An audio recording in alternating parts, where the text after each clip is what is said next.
Good morning student. आज हम अपने स्पर्श पाठ के गद्य भाग के पाठ कारतूस का अध्ययन करेंगे। कक्षा 10 के स्पर्श भाग्य के गद्य भाग के पाठ कारतूस जो पाठ है हमारा, उसके जो लेखक हैं वो हैं हबीब तनवीर। ये देखिए, इनका जीवन परिचय जानते हैं। इनका जो समय काल रहा वो 1923 से लेकर 2009 तक का रहा, यानी 1923 से लेकर 2009 तक का इनका समय रहा। 1923 में छत्तीसगढ़ के रायपुर में जन्मे हबीब तनवीर ने 1944 में नागपुर से स्नातक की उपाधि प्राप्त की। तत्पश्चात ब्रिटेन की नाटक अकादमी से नाट्य लेखन का अध्ययन करने गए और फिर दिल्ली लौटकर पेशेवर नाट्य मंच की स्थापना की। नाटककार थे, ये कवि थे, पत्रकार थे, नाट्य निर्देशक यानी डायरेक्टर का भी काम किया इन्होंने, अभिनेता थे। जैसे कई रूपों में ख्याति प्राप्त हबीब तनवीर ने लोक नाट्य के क्षेत्र में भी महत्वपूर्ण कार्य किया। कई पुरस्कारों से इनको नवाजा गया, फेलोशिप और पद्मश्री से सम्मानित किया गया।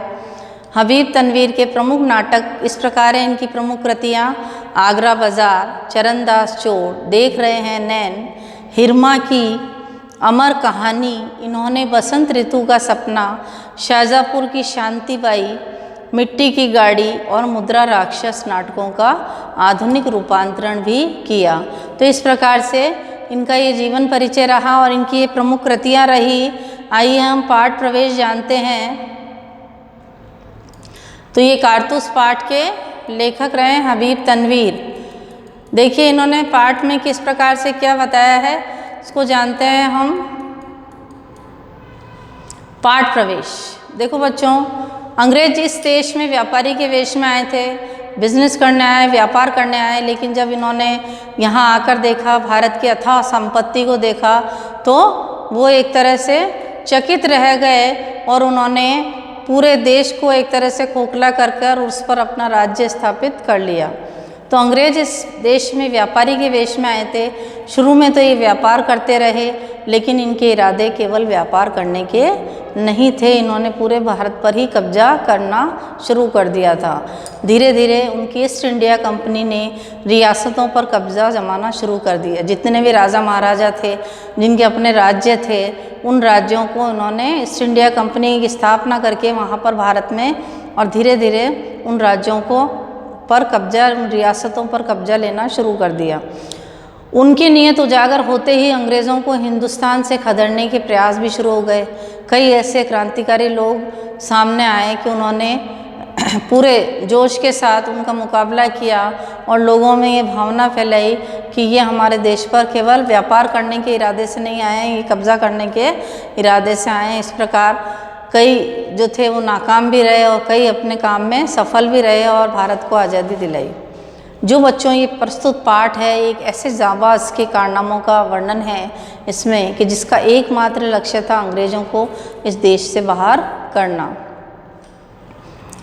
कंपनी के हुक्मरानों की नींद हराम कर देने वाला यह दिलेर इतना निडर था, निडर यानी बिल्कुल डरता नहीं था वो किसी भी प्रकार से, कि शेर की मान में पहुंचकर उससे दो दो हाथ करने की माने कंपनी की बटालियन के खेमे में ही नहीं आ पहुंचा, बल्कि उसके कर्नल पर ऐसा रौब गालिब किया कि उसके मुंह से भी वे शब्द निकले जो किसी शत्रु या अपराधी के लिए तो नहीं बोले जा सकते थे। तो इस प्रकार से एक जाबाज सिपाही का इसमें वर्णन है। जाबाज जो अंग्रेज़ों को इस देश से बाहर करना चाहता था बच्चों, और उसने उसके इतने मतलब कारनामे अच्छे थे, जोश भरे कारनामे थे।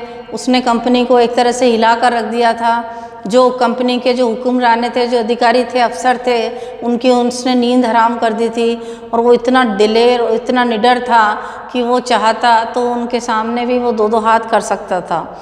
जिस प्रकार से उसमें बताया है कि शेर की मान में पहुंचकर वह दो दो हाथ करने की मानित कंपनी की बटालियन में भी वो एक खेमे में पहुंच गया था।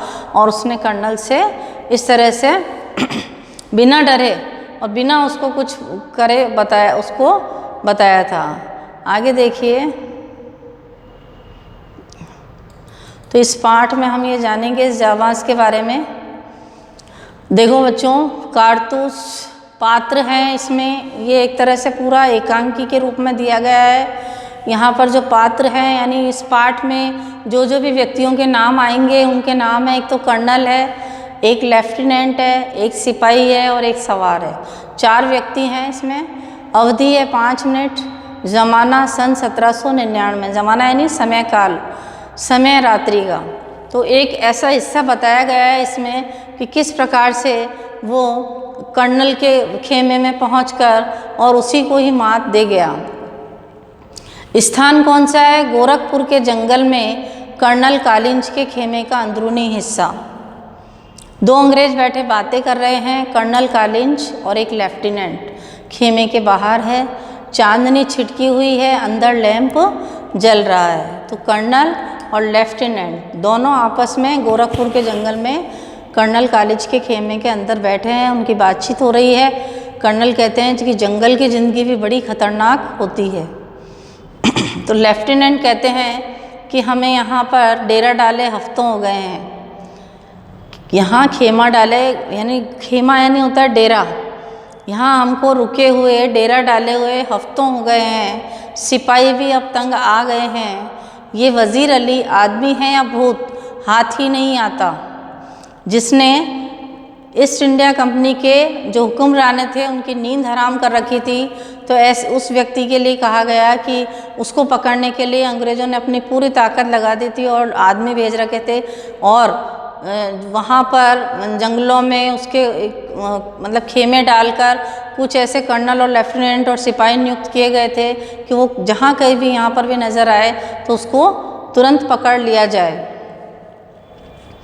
तो खेमे के अंदर उस डेरे में जो कैंप लगा हुआ था उसमें कर्नल लेफ्टिनेंट बातें कर रहे थे कि कर्नल कह रहा था कि जंगल की ज़िंदगी बड़ी खतरनाक होती है, हफ्तों हो गए यहाँ डेरा डाले हुए, सिपाही भी तंग आ गए हैं। ये वज़ीर अली आदमी है या भूत, हाथ ही नहीं लगता है। कर्नल कहते हैं कि उसके अफसाने यानी होता है उसके कारनामे सुन के रॉबिन हुड के कारनामे भी याद आ जाते हैं। उसकी जो बातें हैं, उसकी जो बड़ी बड़ी बातें हैं और उसके जो किस्से हैं, अफसाने किस्से भी हो सकता है कि रॉबिन हुड के नाम याद आ जाता है। अंग्रेज़ों के ख़िलाफ़ उसके दिल में किस कदर नफ़रत है। कोई 5 महीने हुकूमत की होगी मगर इस 5 महीने में वो अवध के दरबार को अंग्रेज़ी असर से बिल्कुल पाक कर देने में तकरीबन कामयाब हो गया कि उसकी ही ऐसी रियासत है कि उसने बिल्कुल भी अंग्रेज़ों को यहाँ पर नहीं आने दिया। और 5 महीने ही हुए थे उसे। लेफ्टिनेंट कहता है कर्नल कालिंज, ये सादत अली कौन है? आपस में कर्नल और लेफ्टिनेंट बातें कर रहे हैं। तो वहाँ पर ये बताया जा रहा है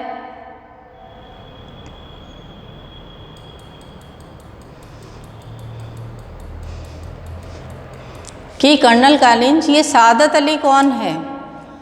लेफ्टिनेंट कर्नल कहते हैं आसिफ उद्दौला का भाई है, वज़ीर अली का और उसका दुश्मन। असल में नवाब आसिफ उद्दौला के यहाँ लड़के की कोई उम्मीद नहीं थी। वज़ीर अली की पैदाइश को सादत अली ने अपनी मौत का ख्याल किया, मगर सादत अली को अवध के तख्त पर बैठाने में क्या मसलहत थी? कर्नल, सादत अली हमारा दोस्त है और बहुत ऐश पसंद आदमी है, इसीलिए हम अपनी आधी मुल्कियत या जायदाद दे दी और 10 लाख रुपए नगद। अब वो भी मज़े करता है और हम भी करते हैं। तो यहाँ पर देखो सादत अली कौन है और आसिफ उद्दौला दोनों भाई हैं। सादत अली और आसिफ उद्दौला दोनों भाई हैं और सादत अली आसिफ उद्दौला का भाई है, वज़ीर अली का और उसका दुश्मन। यानी वज़ीर अली कौन? उसका लड़का। असल में नवाब आसिफ उद्दौला के यहाँ लड़के की कोई उम्मीद नहीं थी। तो उसने जब वज़ीर अली पैदा हुआ सादत अली के, तो उसने सोचा कि अब ये दोनों मिलकर ही मेरे इसको राज्य में हड़प लेंगे और मुझे, तो सादत अली ने इसे अपनी मौत ख्याल किया कि वो मुझे मार देंगे। सादत अली किससे मिल गया? नवाब से, अंग्रेज़ों से मिल गया। सादत अली अंग्रेज़ों का दोस्त था। तो कर्नल ने कहा कि सादत अली हमारा भी दोस्त है, बहुत ऐश पसंद आदमी है, इसीलिए हमें उसे आधी जायदाद दौलत दे दी और 10 लाख रुपए नगद दे दिए। अब वो मज़े करता है और हम भी करते हैं। यानी एक तरह से जो ये सादत अली था इसने आसिफ उद्दौला का मार दिया और वज़ीर अली जो था उसका हक था उसके राज्य पर, लेकिन किसने हथिया लिया था उसको? सादत अली ने। तो अब वज़ीर अली जो था वो इसके पीछे पड़ा था कि किस प्रकार से इसको मारा जाए, और सादत अली अंग्रेज़ों से मिल गया। उसने उन अंग्रेज़ों को पैसे दिए कि तुम जब भी ये वज़ीर अली कहीं पर भी हो मिले तो इसको मार देना। तो आगे देखिए,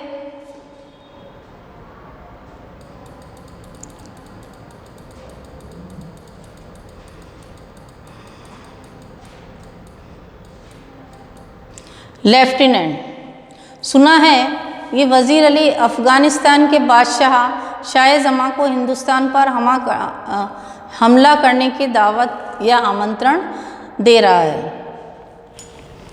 कर्नल कहता है अफ़गानिस्तान को हमले की दावत सबसे पहले असल में टीपू सुल्तान ने दी थी, और फिर वज़ीर अली ने भी उसे दिल्ली बुलाया, और फिर शमसुद्दौला ने भी। लेफ्टिनेंट ने कहा कि ये शमसुद्दौला कौन है? कर्नल ने कहा कि ये मध्य बंगाल का रिश्ते निसरती यानी रिश्ते का भाई है, बहुत ही ख़तरनाक आदमी है। तो वज़ीर अली अफ़गानिस्तान के बादशाह शाह जमां को हिंदुस्तान पर हमला करने की आमंत्रण दावत दे रहा है, और अफ़गानिस्तान को हमले की आवाज़ सबसे पहले किसने दी थी? असल में टीपू सुल्तान ने दी थी, फिर वज़ीर अली ने भी उसे दिल्ली बुलाया, फिर शमसुद्दौला ने भी। इसका तो ये मतलब हुआ, लेफ्टिनेंट कहता है, कि कंपनी के खिलाफ सारे हिंदुस्तान में एक लहर सी दौड़ गई है कि सभी उसके विरोध में आ गए हैं। कर्नल कहता है जी हाँ, और अगर ये कामयाब हो गए तो बक्सर और प्लासी के कारनामे धरे के धरे रह जाएंगे। जो बक्सर का युद्ध हुआ था, प्लासी का युद्ध हुआ था सन 1757 में, और कंपनी जो कुछ लॉर्ड क्लाइव के हाथों हासिल कर चुकी है, लॉर्ड वेलेस्ली के हाथों सब खो बैठेगी। उस समय जो कंपनी का प्रमुख था लॉर्ड क्लाइव था, उसके हाथ में सारी सत्ता आ चुकी थी हिंदुस्तान की। लेकिन ये कर्नल और लेफ्टिनेंट बात कर रहे हैं कि अगर इन्होंने आपस में मिलकर हम पर हमला कर दिया तो ये लॉर्ड वेलेस्ली जो अभी बने हुए हैं प्रमुख, वो उनके हाथों हम सब खो बैठेंगे। लेफ्टिनेंट कहता है कि वज़ीर अली की आज़ादी बहुत ख़तरनाक है, कि जो वो घूम रहा है और इतने दिनों से हमारे हाथ नहीं आ रहा है, तो ये बहुत ख़तरनाक है हमारे लिए।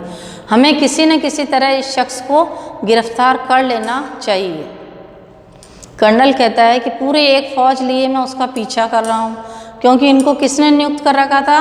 सादत अली के कहने पर ये जंगलों में उसको मारे मारे फिर कर इसको ढूंढ रहे थे वज़ीर अली को।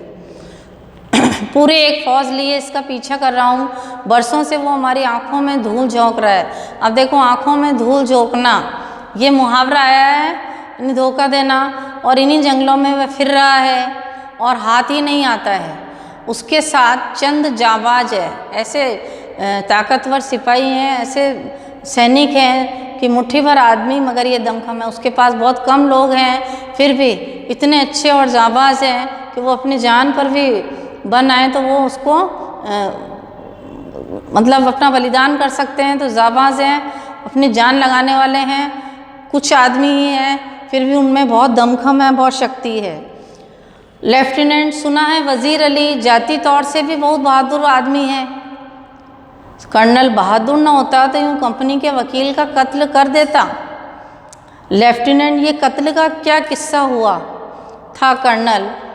अब देखो, खेमे में कर्नल और लेफ्टिनेंट के बीच में बातचीत हो रही है, और किसके बारे में हो रही है? वज़ीर अली के बारे में।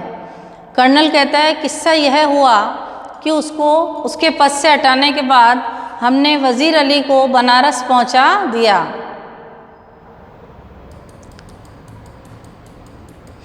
देखिए आगे किस्सा क्या हुआ था कि उसको उसके पद से हटाने के बाद हमने वज़ीर अली को बनारस पहुंचा दिया।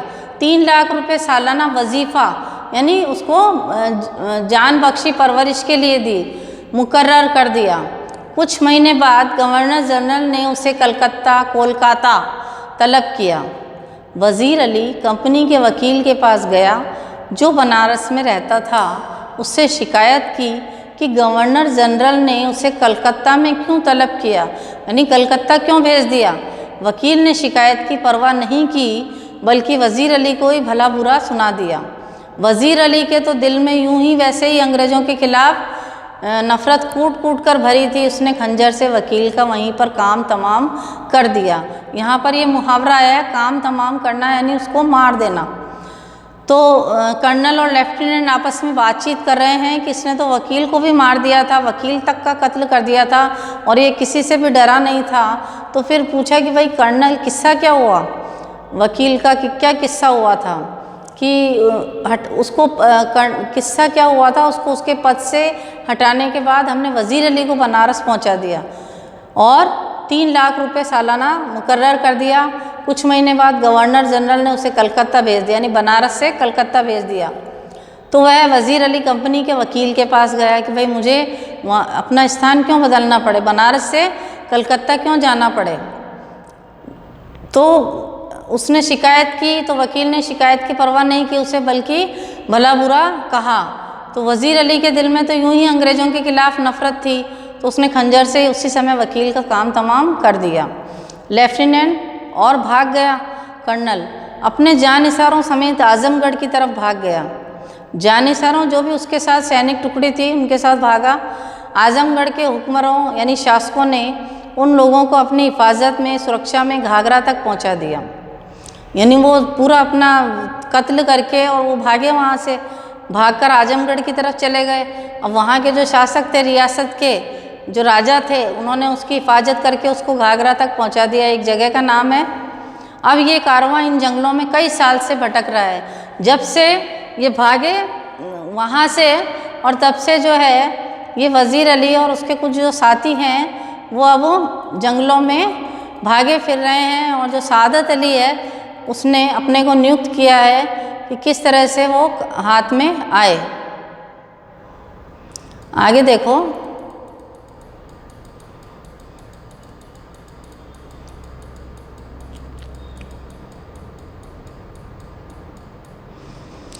अब आगे देखिए, मगर वज़ीर अली की स्कीम क्या है।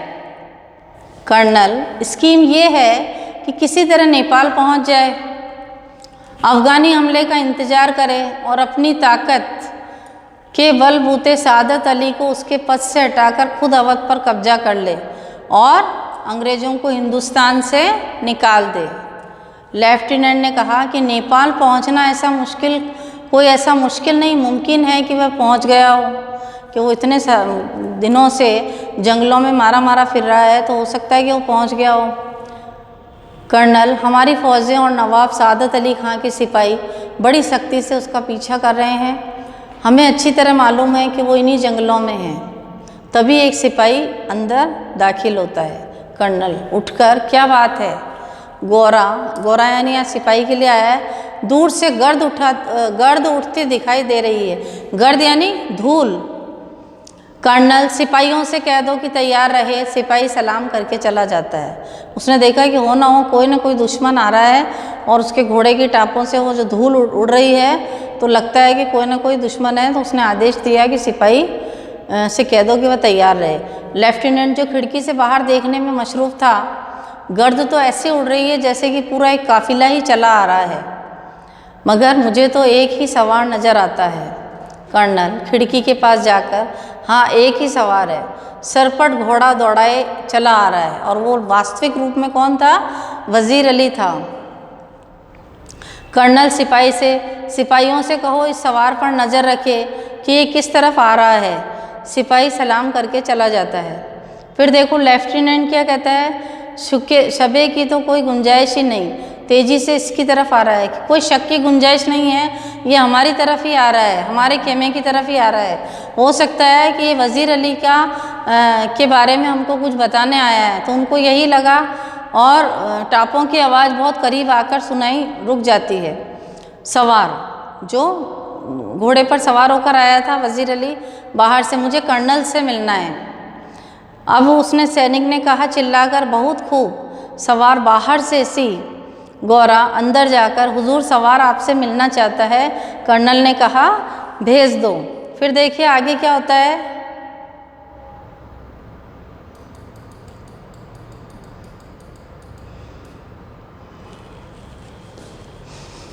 लेफ्टिनेंट, वज़ीर अली का कोई आदमी होगा जो हमसे मिलकर उसे गिरफ्तार करवाना चाहता होगा।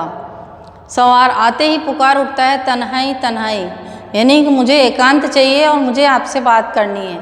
कर्नल कहता है साहब यहाँ कोई गैर आदमी नहीं है, आप राज़े दिल कहें कि जो भी आपके मन की बात है, जो आप कहना चाहते हैं कहें। यहाँ पर कोई भी व्यक्ति अजनबी नहीं है, गैर आदमी नहीं है। सवार दीवार हमगोश दारत तन्हाई, कि दीवारों के भी कान होते हैं कि आप जो मैं बताऊंगा आप तन्हाई में ही बताऊंगा, यानी एकांत में ही बताऊंगा और किसी के सामने आपको बात नहीं बताऊंगा। कर्नल लेफ्टिनेंट और सिपाही को इशारा करता है, दोनों बाहर चले जाते हैं जब कर्नल सवार खेमे में तन्हा रह जाते हैं। फिर देखिए आगे, तो इस प्रकार से वो उनको बाहर की तरफ भेज देता है। फिर देखिए, तो जरा वक्के के बाद चारों तरफ देखकर सवार कहता है, आपने इस मुकाम पर खेमा क्यों डाला है, कि आप यहाँ पर ये खेमा डाले क्यों बैठे हैं। तो कर्नल कहता है कि कंपनी का हुक्म है कि वज़ीर अली को गिरफ्तार किया जाए। सवार कहता है लेकिन इतना लाभ लश्कर क्या मायने, कि इतनी बड़ा जो सैनिक का समूह तुमने रख रखा है, क्या कारण है। तो कर्नल ने कहा कि गिरफ्तारी में मदद के लिए, कि वो एक ही हम पर भारी है और हमको उसको पकड़ना है, गिरफ्तार करना है, कंपनी का हुक्म है, तो इसीलिए हम ये पूरा लाभ लश्कर लेकर और उसको गिरफ्तार करने के लिए यहाँ पर डेरा डाले हुए हैं। सवार कहता है वज़ीर अली की गिरफ्तारी बहुत मुश्किल है साहब। कर्नल कहता है क्यों। तो सवार कहता है कि वो एक जाबाज सिपाही है और बहादुर सिपाही है, जान पर खेलने वाला है। कर्नल कहता है मैंने भी यह सुन रखा है, आप क्या चाहते हैं। तो सवार कहता है कि मुझे तो चंद कारतूस चाहिए, जो बंदूक में डाले जाते हैं ना गोलियां, चंद कारतूस चाहिए। कर्नल ने कहा किस लिए। तो सवार ने कहा वज़ीर अली को गिरफ्तार करने के लिए। कर्नल कहता है ये लो 10 कारतूस। तो जो उसके पास कारतूस थे कर्नल के पास, वो भी उसने दे दिए। देखिए ये कारतूस देते हुए, और वास्तविक रूप में ये सवार जो था वो वज़ीर अली ही था। अब देखिए सवार कहते हैं मुस्कुराते हुए शुक्रिया, यानी वो उन्हीं के खेमे में आकर वज़ीर अली और उन्हीं को चकमा देकर उनसे कारतूस लेकर वहाँ से चला जाता है और कर्नल और लेफ्टिनेंट कुछ नहीं कर पाते हैं। कर्नल कहता है कि आपका नाम क्या है। तो सवार कहता है कि मेरा नाम वज़ीर अली है। मतलब इतना जाबाज था कि वो दुश्मन के खेमे में पहुंचकर और उनसे कारतूस हथिया कर और उन्हीं को चकमा देकर वो वहाँ से भाग गया। आपने मुझे कारतूस दिए इसलिए आपकी जान मैं बख्शी करता हूँ, और ये कहकर वो बाहर चला जाता है। टापों का शोर सुनाई देता है। कर्नल एक सन्नाटे में हक्का बक्का खड़ा है कि क्या हो गया। हक्का बक्का खड़ा होना, उसको समझ नहीं आता है कि अब क्या करें। लेफ्टिनेंट अंदर आता है। लेफ्टिनेंट कहता है कौन था। अब कर्नल क्या बोलता है, दबी ज़बान में अपने आप से ही कहता है कि एक जाबाज सिपाही था जिसने मेरे पास आकर, मेरे खेमे में आकर और मुझे एक तरह से उसने अपनी जीत को मनवा लिया और मैं हार गया। तो इस तरह से वो वज़ीर अली था जो एक जाबाज सिपाही था और उसने किस प्रकार से इनको यहाँ पर टक्कर दी थी। तो ये पार्ट जो था बच्चों आज कारतूस, ये हमारा कंप्लीट हुआ।